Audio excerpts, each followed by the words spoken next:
Peggy 18.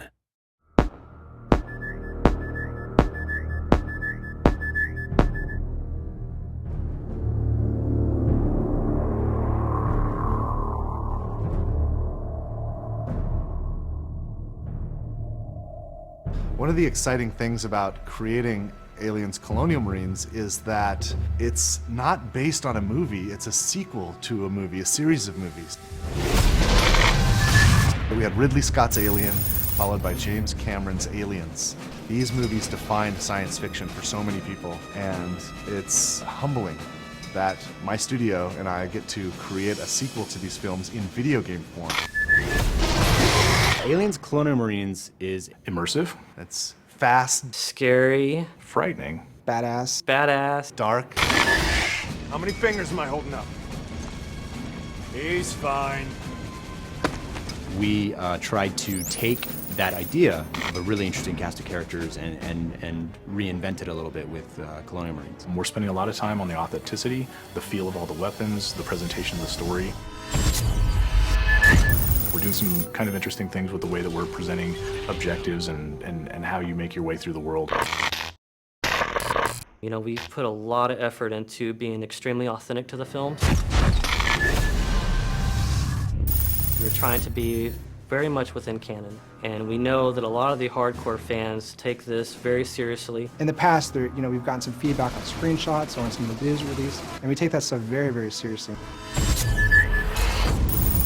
We've made changes to the game to make sure that this is what the fans really, really want, and it actually hits the expectations that everyone has.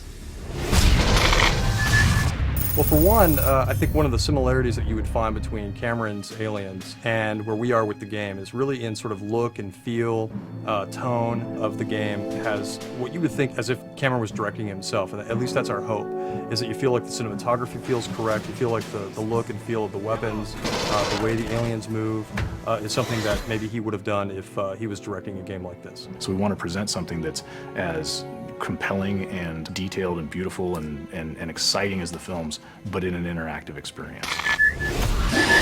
So I feel really fortunate to have had the chance to have met with Ridley Scott. We were talking about possibly doing a Blade Runner game, which a lot of people have heard about and would love to see, and we'd love to see at some point. But in that conversation that we had with him, he also knew that we were interested in making an Aliens game. So he brought out his sort of storyboards for the movie Alien, and he went through, basically one by one, and has kind of been able to explain to us some of the backstory and some of those kind of things that we've been able to incorporate in the game. And it was just an invaluable experience to be able to meet him and kind of get a perspective on what it is to have, what he originally meant to do with some of the aliens and that kind of thing. So that was really exciting. The environments in the game are obviously based on the ones from the movie.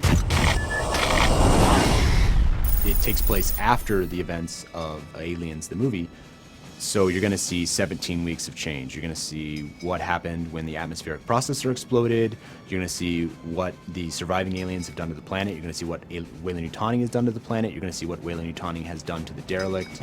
You're definitely going to see what happened in the 17 weeks since the events in Aliens, the film. If you enjoyed the films, you'll get double satisfaction from it because of all the connections that stays true to the canon. It's got a very strong story, it's got great action, it's got an interesting enemy, it's got interesting environments, it'll make you shit your pants from time to time. The Aliens universe is just cool. You're Aliens Marines and you've got this badass arsenal, awesome armor and gear, and you get to go kick ass. We're Aliens fans, and we've taken the risk to tell the story of what happens next. These aliens are gnarly. Like, Colonial Marines are badasses. They can handle anything, right? Except for this.